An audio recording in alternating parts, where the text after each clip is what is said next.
This is a casual constructed game played at the Portland Game Store in Portland, Oregon, in April 2026. The top of the screen is Stu playing an Elementalist deck, and at the bottom of the screen is Ian playing an Imposter deck. So this Elementalist deck, I think Stu's played on camera before. It is a no threshold sights deck, so it's a little gimmicky, but it's still pretty strong. Leveraging I think town to ramp out a lot of exceptionals, and then just taking advantage of all of the really good one threshold cards in the card pool. Ian on Imposter, running Imposter water deck, I think. Yeah, turn one for him was a stream, and there's that there's that town that I was talking about a second ago.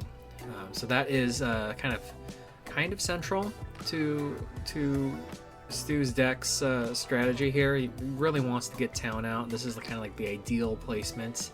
Turn 2 town into the center. Ian on turn 2 with the Aquamarine Core ramping out Nelly. The site placement on that is a little risky. I think there's really no. I think there's a lot of risk putting it forward like that, and there's not a lot of reason to, in my opinion. Like, I think you just put it back onto the stream on your home site, and it makes it a little bit harder for your opponent to get to it, like Stu was able to do here with the kobolds. A little unorthodox turn 3 for Stu. I think he tapped his avatar for a site. He drew a site instead of playing. And I think he felt a little more comfortable getting away with that just because he had the town out, and he can kind of cheat out minions under cost to that site. Turn 3 for Ian, playing a City of Plenty. City of Plenty will ramp him to 5 mana, and will also give Stu another mana to work with on his turn. 4 for a Ruler of Thule.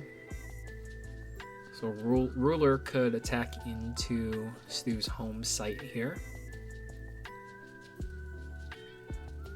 Ruler is 3 power.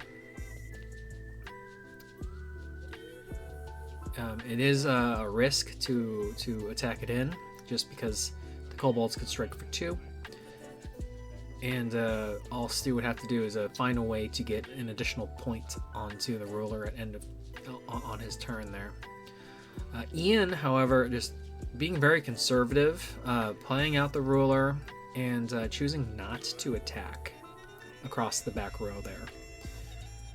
I think that typically when you play ruler, you want to take advantage of charge, and you want to be attacking on the turn that it comes in.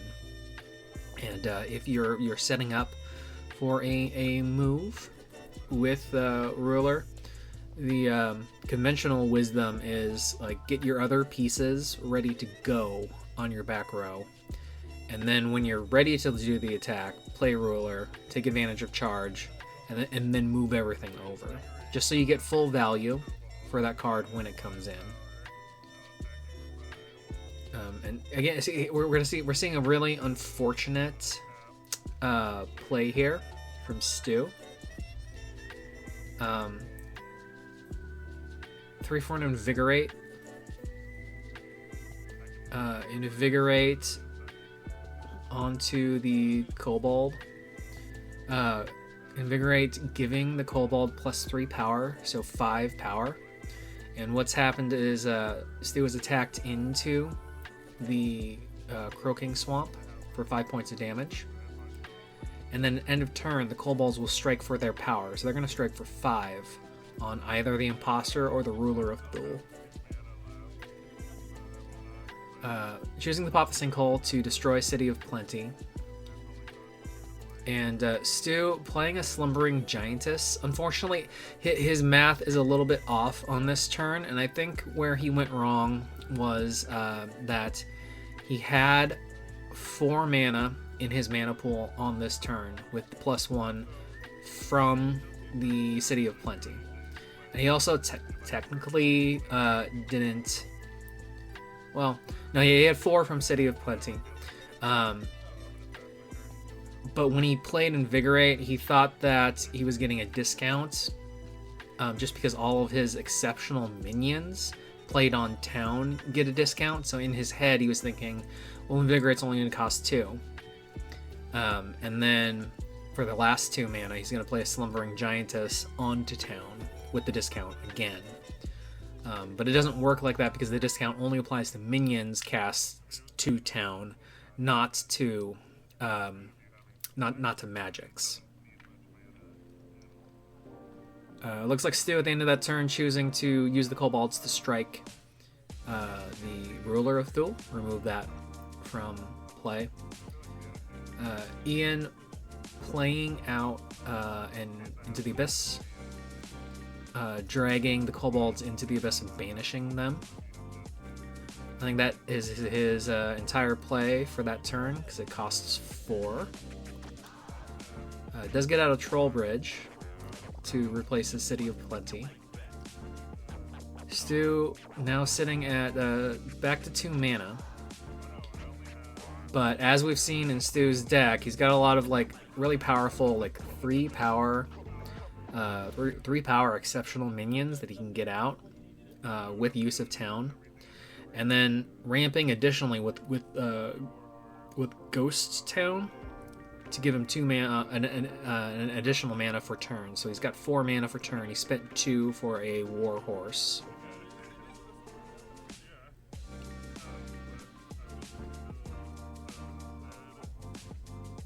So he's got a Warhorse and he's got a Slumbering Giantess that is still currently disabled. 2 mana left to play with. Slumbering Warhorse carrying the Slumbering Giantess and attacking the Croaking Swamp for 2.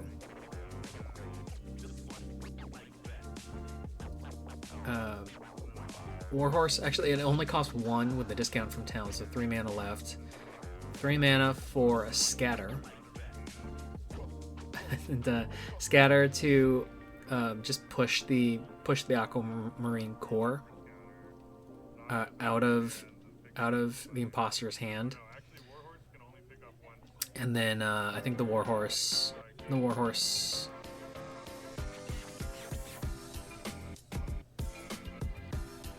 picking up the core.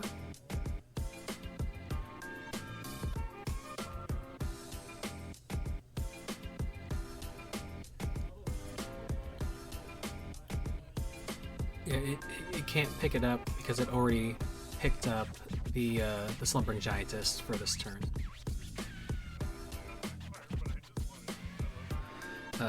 Scatter, one of Stu's pet cards. He really likes that card. He likes the utility that it has, the forced movement on it, and he treats it almost like it has a lot of utility to kind of get you out of a lot of situations, and it has a lot of utility to help you with the problem when your opponent is at death's door, trying to maneuver in that final blow on death's door. Ian changing into Pathfinder for 3 mana, and then I think playing out a Philosopher's Stone. That was this turn as well. And then passing turn back to Stu there. So in theory, Stu can't get to his avatar. It is a little risky though, just because if he has a way to wake up the Giantess, the Warhorse could carry it forward, and then the Giantess could attack. And that would not only deal 5 points of damage to Ian, but it would also knock the mask off, and he'd lose the Imposter ability.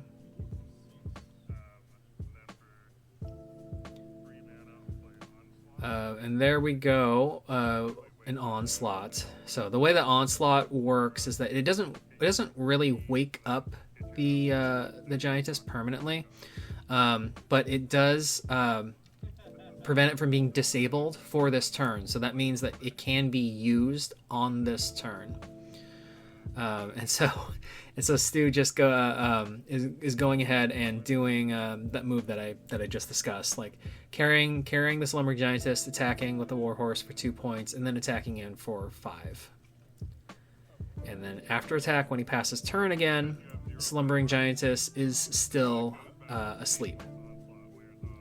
If it was any other avatar or almost any other avatar, and it had at least 1 power, when it fights, the slumbering giantess would have taken a point of damage and then it would have woken up. It would have met that requirement on the Genesis.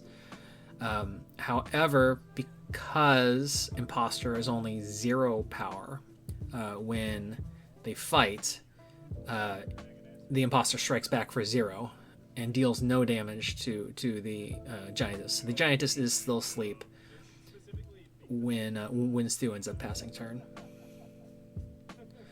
Ian in a real pickle here.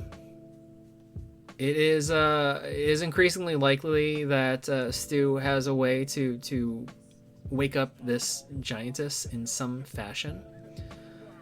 He's got a warhorse at his door here. Ian ramping something with a Mix Aqua. Playing a Gnarled Wendigo. And playing it in a position where it is threatening to attack in. Stu making a minor mistake here. The site that Ian had flipped with Pathfinder there was Thin Ice, and Stu had just it slipped his mind when he attacked in. He just forgot that that's what the site was, and so at end of Ian's turn, the slumbering giantess equals 5 power, and all minions on top of Thin Ice submerge, and that is enough to that kills the slumbering giantess.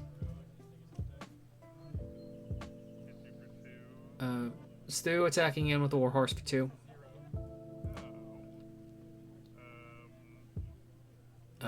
Really close to the door here.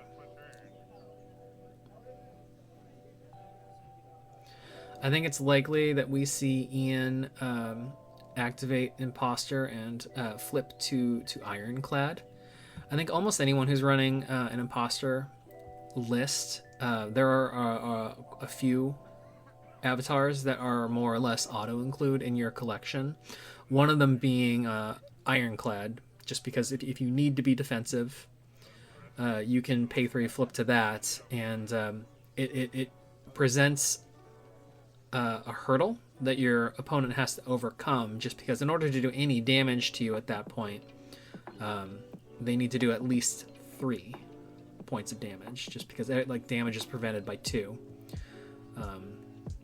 on attacks. So the warhorse, for example, couldn't deal damage to Imposter if it was an Ironclad. Ian, I think, weighing his options here, and I think he is right now trying to figure out what he wants to do with the Wendigo. So he's just decided, he's trying to figure out if he wants to be more defensive with it and try to wheel back and take care of the warhorse, or if he wants to start pushing in damage with it. And I think the correct decision is you start putting in some more pressure, attack into his site, and then flip to Ironclad, and dare Stu to come up with a solution to deal with that. Wendigo, attacks for 5 power. There are only so many turns that a player can take 5 damage to the face.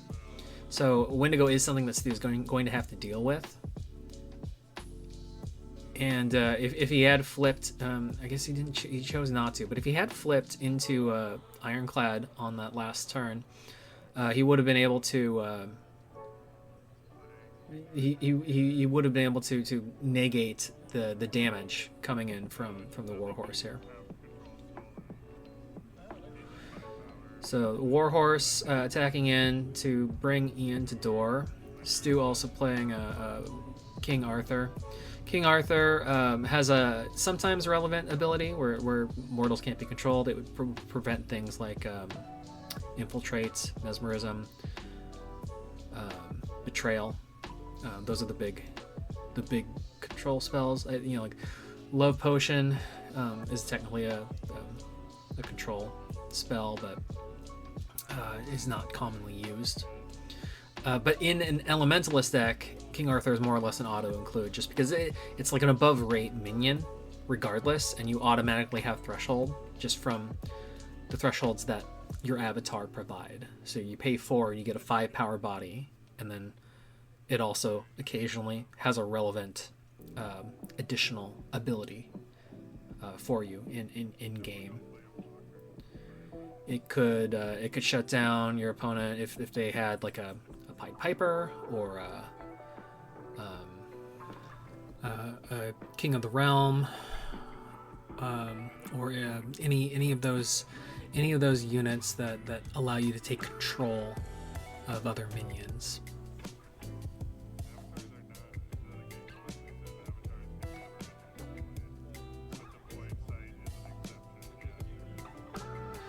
Ian tapping to play a spell, to play a site, playing the Void, Site the Void, and then here comes the avatar switch. Yeah, there it is. We have Ironclad, and like I said, Ironclad pretty much an auto include for any imposter deck, and it is going to prevent. It's going to create.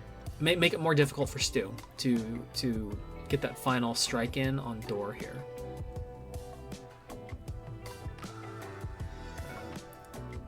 Ian wheeling back towards his side of the board with the Wendigo. I feel like that was a mistake, just because if Stu wants to trade with King Arthur, he can this turn. So I don't think that using your activation on Wendigo just to move back and give your opponent the choice on what to do with it is as strong a play versus saying just like attacking forward or just opting to force the trade on your turn. So Stu going ahead and trading out. I think maybe the thought there from Ian was that because the Wendigo was holding the Aquamarine core, that at the very least, if they're going to trade, it makes more sense to move back, so when the Aquamarine core drops, it drops on his own site. And Stu can still like move forward with his avatar and pick it up, but it just it forces your opponent to have to take those extra initiative steps and activations to do that. Stu playing 4 for Shackled Demon, which is typically a very good play here, but Ian is setting himself up to run and hide in the corner with a very defensive combo. So he has turned into Ironclad, so it reduces damage by 2, and now he's in the Void, which makes it difficult for Stu's minions to get in there, just because the Void counts as both surface and void, and I think subsurface as well. But the point is that if a minion tries to enter that site, it dies unless it has the Void Walk key ability. So what we're looking at here is like Stu has to come up with if Stu doesn't have a minion with Void Walk, he needs a way to deal at least 3 points of damage by magic damage to Ironclad in order to get that final point of damage. Or he needs to have another scatter in his deck. We saw that he has some scatters. I think he probably has like at least 2 in the deck. And again, this is one of those situations that Stu advocates for, like when your opponent is at door and you're trying to position to get that final death blow in. A scatter can force the avatar into a position where you can get to it. It can push away defenders if you have defenders, and just like help you line up that final point of damage. Scatter alone is not going to be enough to do it for Stu, just because the Imposter is Ironclad, so he does need something that deals at least 3 points of damage. He's got another 4 power body. 4 power body this time on the board here. He just played a Maze Minotaur. Maze Minotaur, not a super competitive card. I think Stu's just like part of this deck is it is a pretty good, it's pretty efficient, a pretty good Elementalist deck, but it's also kind of like a fun build deck. So Stu took the opportunity to like kind of play some of these like fun cards that don't get to shine as often, or don't really never make the cut in competitive lists, like Maze Minotaur, is it Sphinx Sarcophagus, the Sight, like those types of cards, like they rarely get to be played, but they do have a home more or less in this specific Elementalist build. Maze Minotaur, just an on-rate 4 power body, and the ability may or may not be relevant in game. I think it's probably rare that the ability is relevant in a game, but it is just, one extra tool that you have in the deck if you need it.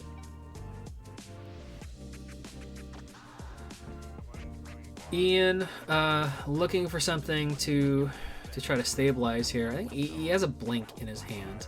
He could just play the blink to cycle to draw a card if he's looking for answers. I think he needs like a body on board here. He had the Atlantean Fate earlier, which allowed him to kind of reset the board there, at least get rid of the immediate threat, that Shackled Demon, and then also turn off the sites that Stu has been kind of leveraging the entire game, Town. At this stage of the game, it matters a little less though, just because we're looking at what 1, 2, 3, 4, 5, 6 mana now. Stu has 6 mana with the Standing Stones that he just played. So late game, he tends to have a little more mana base established, and losing the thresholds for Atlantean Fate, it can punish a lot of decks, but it's not going to punish this Elementalist deck in the same way, just because Stu's not relying on sites for thresholds at all. He's only relying on them for mana. Ian getting out a Peleus. Peleus has a little bit more reach, just because it can move freely on those water sites, and he has turned the majority of the center of the board there into water now. So if he needs to get around, he can. Stu, clumping up there onto that is the summer river, autumn river, the home site, Ian's home site.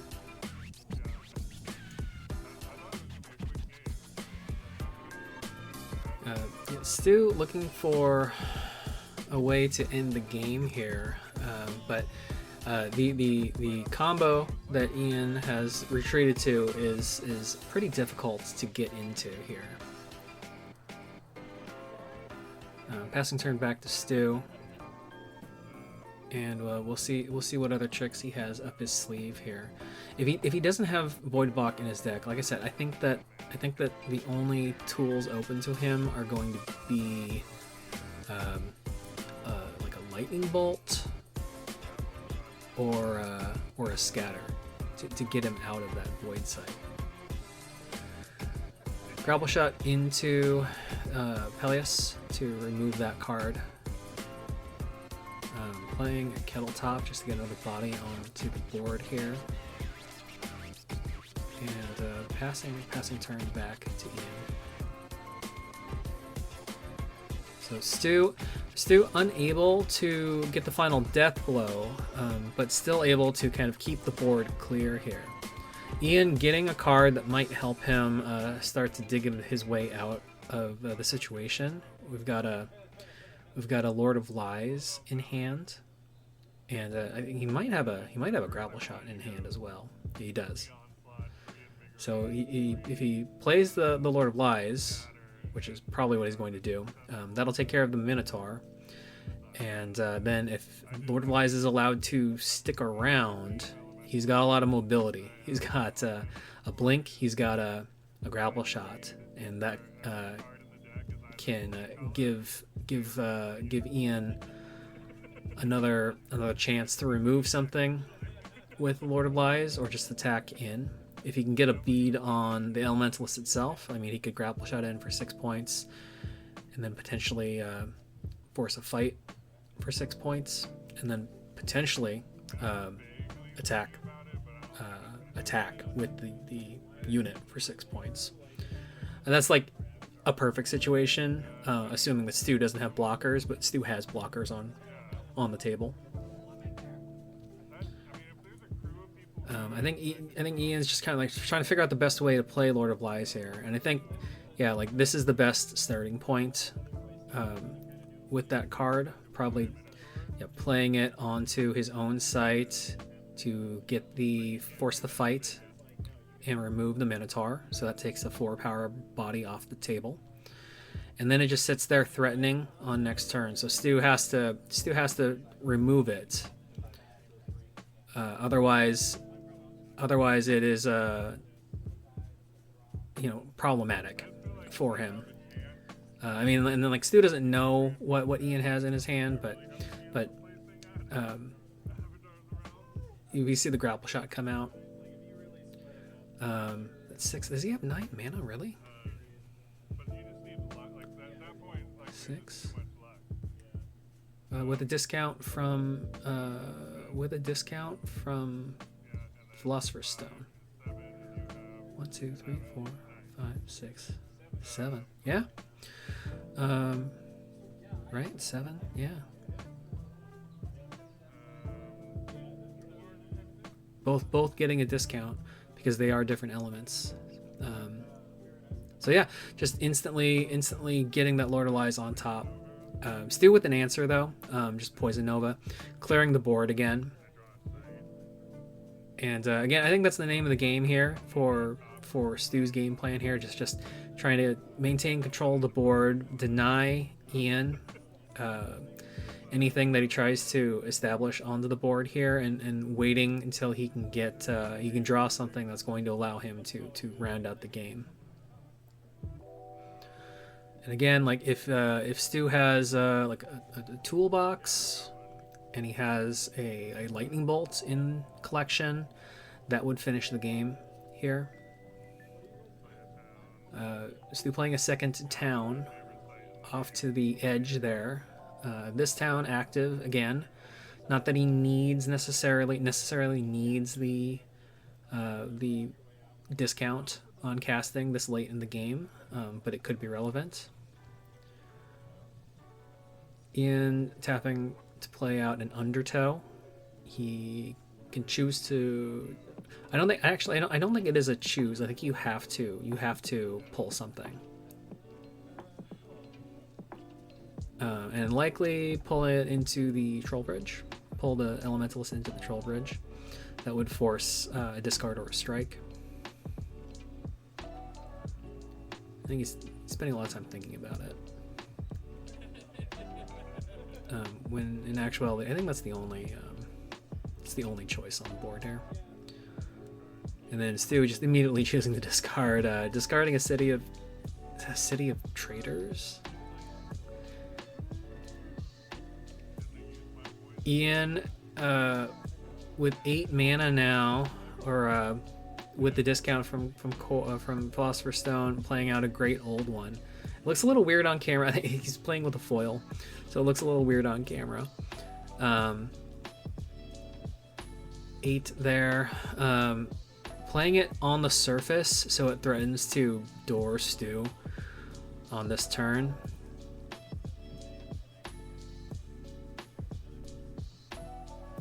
Stu running away with the Elementalist. Playing a Dapral Vampire to buy himself a turn or two, potentially. And passing turn. So if Ian has a way to remove the vampire, he could door Stu on this turn. He drew into a Koi Nixie, and what he could do is he could play the Koi Nixie nearby the vampire and force it to take a step towards it, which would put it out of range for the attack. But instead he's opting to just blink the Great Old One out of range. So attacking onto a site that the vampire cannot move to defend to, because it can only move 1 step. And that will take Stu to door. And now the tables have turned on this game, where both are at door here. And Stu needs a way to deal with this Great Old One on the table as soon as possible. Just because he can't leave it. He can't leave it uncontested. And he's gonna need removal or blockers to get rid of it, or a way to move his Elementalist. Stu could be playing with blinks in his deck as well.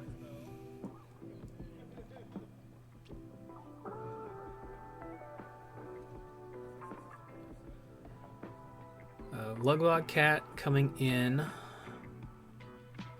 town.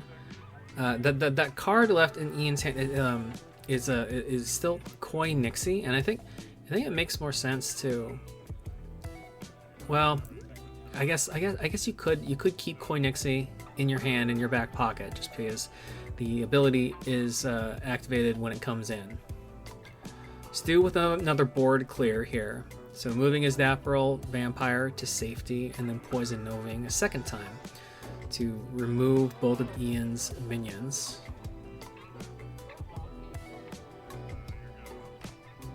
Passing turn back. Ian with a Lugbog Cat. Ian also has a Koi Nixie, and I'm pointing that out still in hand, and I'm pointing that out because on this turn he could choose to play it on thin ice and force the Dapral Vampire to take a step. And because the Dapral Vampire has Airborne, it could force it to take a step onto thin ice and then submerge it at end of turn.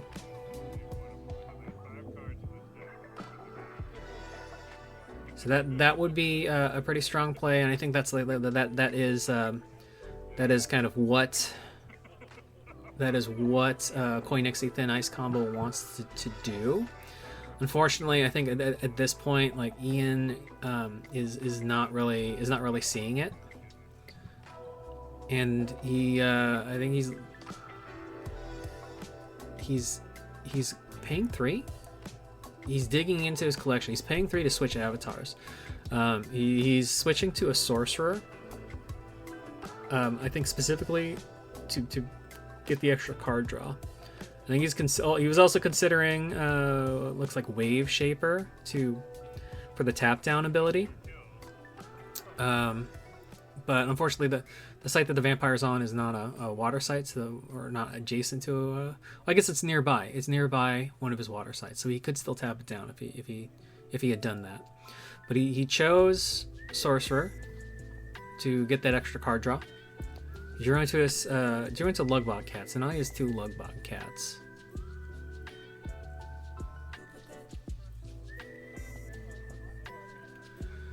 The Lugbot Cat.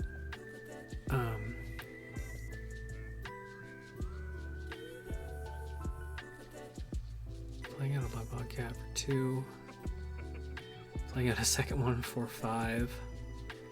And then, yeah, 6, 7, 8 is all mana for the 3 for the Imposter activation. And I think that the Sorcerer should be tapped. I think he forgot to tap it.